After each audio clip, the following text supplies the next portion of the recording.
Boys, girls, babes, welcome back to the Janaea Talks Caps podcast. And as always, thank you so much for being here with us today as we attempt to navigate what is a bit of an awkward time to be a sports podcaster.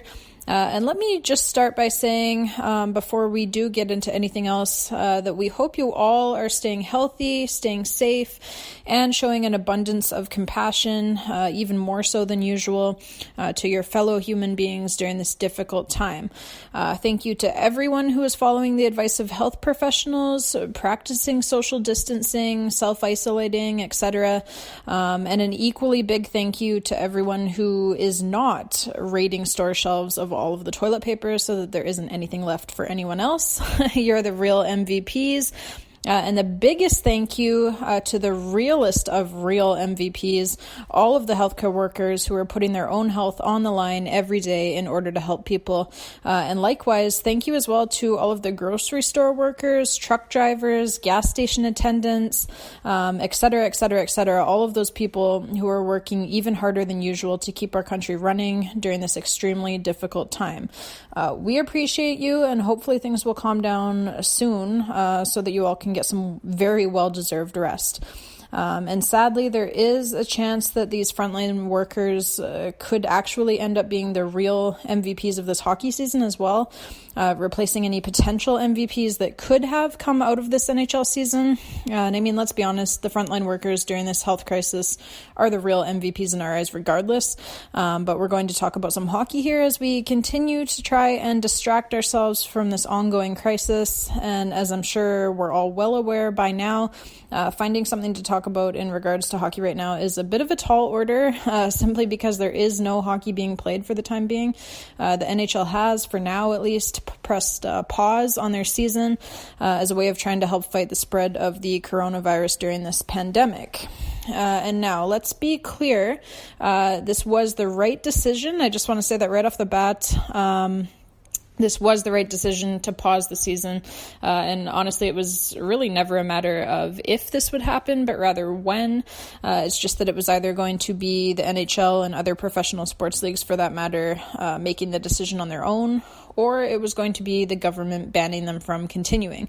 So the NHL did the right thing, to their credit, and they decided on their own that they must pause the season. And the reason why it's the right thing is because while we, of course, absolutely love the game of hockey, it is still just that, right? It's a game. There are much bigger things at stake here, and the health and safety of human beings has to come first. I know that we all miss hockey a great deal, and sports in general, but, you know, there are bigger things, bigger concerns here. And like I said, the health and safety of human beings has to be the first priority. So for that, I commend NHL Commissioner Gary Bettman and the rest of the people behind the scenes who make these decisions, as I'm sure it was not a decision that they took lightly. Like I said, we all miss hockey a great deal. And, you know, for the NHL's part, they could end up losing truckloads of money here.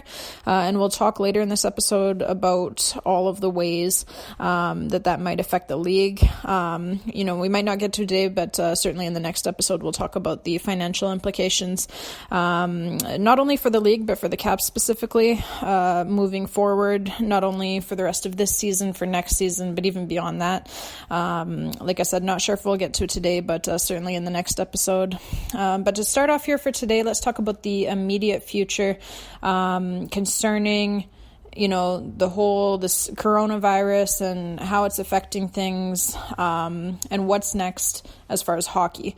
I don't want to talk about the financial side just yet. I want to start with what's happening next when we look forward to the weeks and the months to come as far as hockey, as far as getting back on the ice. So what is next? Well, the truth is that right now, no one knows. We can't give any sort of a definitive timeline for when the NHL might return to action. No one can, because no one knows. There are simply too many variables at play here. But here's what we do know. First of all, I keep saying that the NHL has paused its season rather than suspended or canceled it, because that is exactly what they've done. They've paused it. And Gary Bettman, in all of his interviews since the announcement came out, he has been very mindful of always referring to it only as a pause. And the reason why he's doing that is because, like he said himself, the NHL does have every intention of resuming play as soon as it is safe and appropriate to do so. They don't have any intention right now of canceling the season. Of course, like I said, there are many variables at play, and no one knows what this virus is going to do. But we can make educated guesses. And so it's absolutely encouraging that while some other sports leagues are simply canceling their seasons right off the bat, the NHL doesn't even want to use the word suspended, never mind canceled. It is a pause. And so what happens when you press pause on your remote controller for your TV, for example? Let's say you press pause on a movie. You go to get a snack, maybe a beer, or maybe you have to go poo, maybe you go to the bathroom. What happens when you come back to the movie and you press play?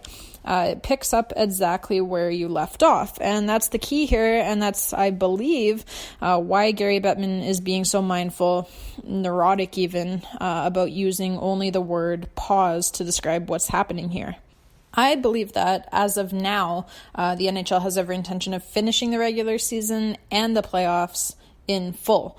Of course, like I mentioned earlier, no one knows for sure what this virus is going to do next, and so we can't say anything with 100% certainty.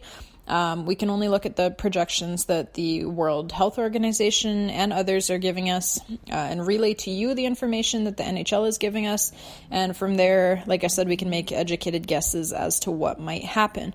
So I don't think the season is going to be outright canceled. That's just my personal feeling. And maybe I'm an optimist. I know I'm an optimist. But I think that Gary Bettman is being truthful when he says that as far as the NHL and the NHLPA are concerned, that canceling the 2019-2020 season outright would be the absolute last resort. And it's definitely a step that they don't want to have to take unless they have absolutely no other choice. So as far as resuming the season, what might that look like? What are some of the options? Well, obviously, the first choice would be to complete both the regular season and the playoffs in full. That is what the NHL wants. It's what the NHLPA wants. It's the best way to ensure that the integrity of the Stanley Cup remains intact for this season. And as far as completing both the regular season and the Stanley Cup playoffs in full, the NHL has already said that is their first choice. And of equal importance is the fact that, like I said, the NHL Players Association is on board with it as well, which they are. In fact, the NHLPA has actually already proposed a schedule outline to complete the season. And I like their proposal a lot. I'm going to get to it here in just a moment. But I think that assuming that this virus cooperates, that this will definitely be the best way to complete the 2019-2020 season in full and to ensure that the integrity of the Stanley Cup remains fully intact for this season, which is obviously important to the league. It's important to the players, and it's important to us fans who have been watching this league religiously, really, for a long time. It's Lord Stanley's Cup. It's 100+ years of history. You don't want the cup being handed out in a gimmick. You want it being handed out to the team who won 16 playoff games and beat 4 different teams through 4 7-game series. And with all of those playoff games being played against teams who all made it into the postseason after proving themselves time and time again over the course of a full 82-game regular season. That's what everybody wants. And let me just say, the reason why the NHL plays an 82-game regular season is precisely because it keeps that integrity intact. You can't fake your way through an 82-game season. If you make it into the playoffs after having played 82 regular season games, it's because you deserve to be there. It's not a fluke. And it's important that the NHL finish the full 82-game regular season schedule for each team in order to keep that integrity. Because first of all, if you have different teams having played different amounts of games, then that's unfair, obviously, right off the bat. Just look at the playoff picture as it stands right now during this pause. If you were to start the playoffs right away, you'd have a number of teams and their fans pissed off right off the hop. There's 2 ways you could do it to figure out who gets into the playoffs. You could either use the current standings as they are, points-wise, or you could use points percentage. And either way that you go, whichever way you slice it, you're going to have some teams and their fans extremely pissed off, that I promise you. And rightfully so, really. Because, look at the Eastern Conference, for example. Obviously, it would not be fair to have the New York Islanders, who have played 2 fewer games right now than the Columbus Blue Jackets have. It would not be fair to have the Islanders miss the playoffs because they're 1 point behind the Blue Jackets. They've played 2 fewer games than the Blue Jackets. If they win both of those games, that's obviously 4 points right there. They'd only have to win 1 out of their 2 games in hand. So that would be the Islanders' argument. But then, of course, from the Columbus Blue Jackets' point of view, they'd probably tell you that, the Islanders, they've only had 2 wins in their previous 10 games before the season was paused. They were 2-4-4 in their last 10. That's only 8 of a possible 20 points in the standings, so less than a 50% points percentage. So, they probably would not have won 1 out of those 2 games in hand that they have on us. That's what the Columbus Blue Jackets would be saying.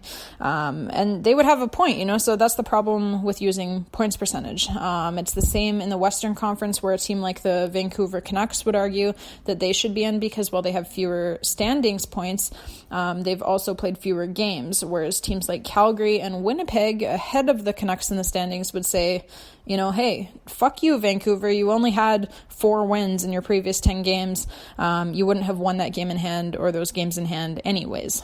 And again, they would have a valid point and a valid argument. So the other very real issue with not finishing the regular season in full would be that even if you wanted to say, well,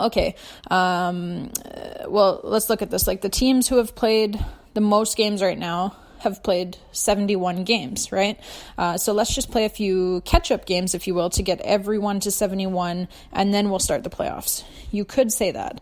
But no, that's not fair either. Because then you're going to have a lot of teams saying, hey, we already played through the toughest parts of our schedule. And, so-and-so over here, our division rival, they've already played all of their games against the Detroits and the Ottawas and the San Jose's and the Los Angeleses of the league. And the toughest part of their schedule was supposed to be in these last 10 plus games. And we, over here, we were supposed to play Detroit 3 times and Ottawa twice in these last 10. So how is that fair? Well, the answer is, it's not fair. The only way to have a fair schedule is to have a full schedule. And the other issue being, by the way, it's not as big of an issue, but it is still an issue, is that the teams who are playing those few catch-up games in order to get up to 71 games, they would also be getting quite a significant head start on their preparations for the playoffs over the teams who are not playing any catch-up games. As those teams who are playing the catch-up games would be getting back into actual game action, which, as any and every hockey player will tell you, it simply cannot be mimicked in practice sessions. Game speed is game speed. The only way to get up to game speed is to play actual real games. And so I just think that in order to keep the integrity of the whole thing intact, you have to finish the regular season in full. And likewise, in order to keep the integrity intact, you have to play the playoffs in full too. That should be obvious. I've seen a number of gimmick solutions being discussed in fan groups, and quite frankly, those solutions are nothing short of completely disturbing. The March Madness style single knockout tournament specifically, that one is just horrible. Or any of the other crazy ideas I've seen being floated around are quite frankly just that, crazy. And not crazy in a good way either. Like gimmicky things like that would just totally take away the integrity of the Stanley Cup for this season. And I'm not trying to sound old-fashioned, but I think pretty much every fan who's been a fan, for a number of years would agree. You want to see that Stanley Cup really mean something. You want to see the team that wins it having really fought for it. You want that integrity to be intact. So the Stanley Cup has a reputation of being the hardest trophy in sports to win, and we want to keep it that way. And I think that that's largely why the NHL has already shot down a number of those other proposed solutions, is because in Gary Bettman's own words, right behind the health and safety of our fellow human beings, which is the number one priority, The number 2 priority is to keep the integrity of the Stanley Cup intact. They do not want a gimmick. They don't want there to have to be any asterisk next to the name of whichever team is awarded the Stanley Cup this season. And that's exactly why I think that the NHLPA's proposed schedule outline is the one which by far makes the most sense. So I told you I would get to it here. So for those who haven't seen it, what the NHLPA is proposing is that, and again, this is all assuming that this virus cooperates, but the NHLPA is proposing that mini training camps, if you will, would open up in early July. The regular season would then be completed in full, finishing at the end of July. A full 16-team Stanley Cup playoffs would then take place in August and in September, with the Stanley Cup being handed out at the end of September. The draft and the start of free agency, having been pushed back, would now take place in October. Of course, that's when the next regular season usually starts. So the 2020-2021 season, which would be a full 82-game season, that would begin in November with the NHLPA's proposal. So like I said, I like this proposal a lot. It allows for the full completion of the regular season and playoffs. The Stanley Cup is awarded with no asterisk next to the winner's name, which is really important, and we get a full season for 2020-2021 as well. They'd probably have to forego the bye weeks for next season, maybe skip All-Star Weekend and play a few more back-to-back games throughout the season, but those are small prices to pay. Like, nobody's watching the All-Star Game anyway, let's be honest. And the NHLPA's proposed schedule outline would also jive with what we now know as far as measures that some cities in North America are taking to protect their residents from the spread of the coronavirus. And some of these cities that have put these measures in place are NHL cities, so it's definitely relevant. For example, Toronto, self-anointed, center of the hockey universe, and Calgary as well. They've both canceled all events through June 30th. Which would include, obviously, NHL games. So with the NHLPA's proposed schedule outline of training camps not starting up until early July, this would jive with that, and it would work. Again, assuming, of course, and I say this, for the umpteenth time, you're going to hear me say it again and again, but this is all assuming that this virus cooperates. These are all just projections right now, but they are projections built from extensive data, and so hopefully they will be correct and accurate, and we can kind of get back to life, as we know it a little bit moving forward here. So we've also heard from the NHL that they are totally willing to play hockey in July, August, and September in order to complete the 2019-2020 season in full, and it's been reported as well that the NHL is already looking into arena availabilities for those months.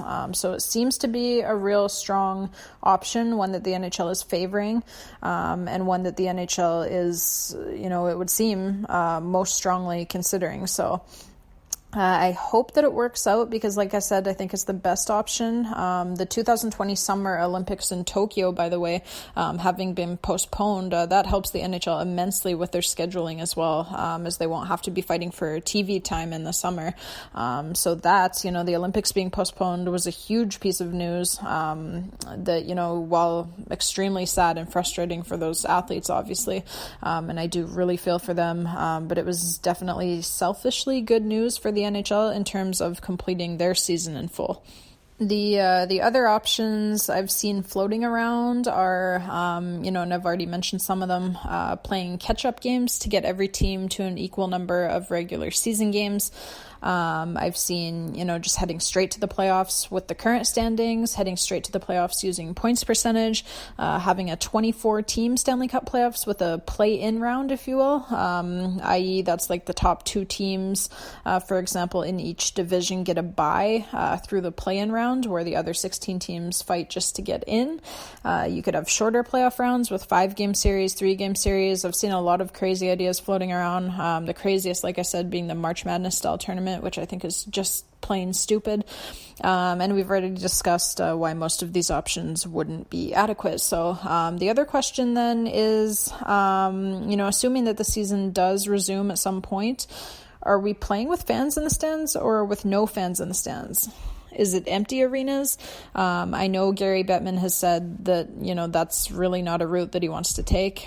This is a league driven by gate revenues. And then, of course, there's the other big issue that would simply suck. Playing with no fans would suck for the players, and it would really suck for the fans. I've always thought that one of the things that makes the Stanley Cup playoffs so exciting is the utter rabidity of the fans, right? Like, it's madness in those arenas, and it is awesome. But would the NHL consider empty arenas, at least for the conclusion of the regular season, which would be happening in July if we're playing out the NHLPA's proposed schedule? I think that you could do empty arenas for the remainder of the regular season to give yourself an extra month for all of these social distancing measures to be relaxed, and then hopefully bring the fans back in to the buildings for the playoffs, which would be taking place in August and September. Again, this is all under the NHLPA's proposed schedule. So of course, this virus is going to tell us what to do, not the other way around. But that'll be something to keep an eye on as well, is whether or not, assuming that hockey does return for the conclusion of the 2019-2020 season, are there going to be fans in the stands or not? So anyways, Caps fans, that's all that we've got for you today. As always, and really especially now, thank you all so much for listening. And I want you all to know that we are going to get through this together.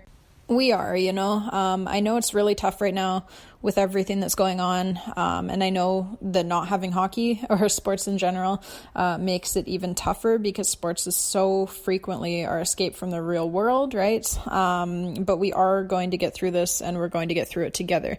And I'm personally going to do my best to try and keep finding Capitals related and hockey related things to talk about, to keep bringing you content, to do my part to try and keep your boredom levels to a minimum throughout this pause of the NHL season. And really, throughout this pause of everyday life as we'd come to know it. So I want you all to keep your chins up, stay positive, and know that this too shall pass. We're going to get through this, and like I said, we're going to get through it together. For next week's episode, like I said, I didn't end up having time for it today. So for next week's episode, what we have planned is we'll be taking a look at how this pandemic and the resulting pause of the season could have an effect moving forward, and we'll look at what that effect might be, not only on the immediate future and on this season, but also beyond that. And we'll really be taking an in-depth look at the impacts that it may have, not just on hockey as a whole, but also specifically on your Washington Capitals and on some of your favorite players. So be sure to tune in next week. And until next time, Caps fans, take care of each other out there. Stay healthy, stay safe. And this episode would not be complete unless I've asked you if you've actually clicked subscribe on our podcast yet. So make sure you subscribe to our show if you haven't already. We're on Apple Podcasts, we're on Spotify, we're on iHeartRadio, we are on Google Podcasts, we're on Stitcher, we're on TuneIn, we're on Podcast Addict. So pretty much anywhere and everywhere that you would desire to get your podcast from, we are there. So click that subscribe button and let's talk some hockey, babes. Okay, stay safe, Caps fans. I will talk to you all next week. And as always, let's go Caps!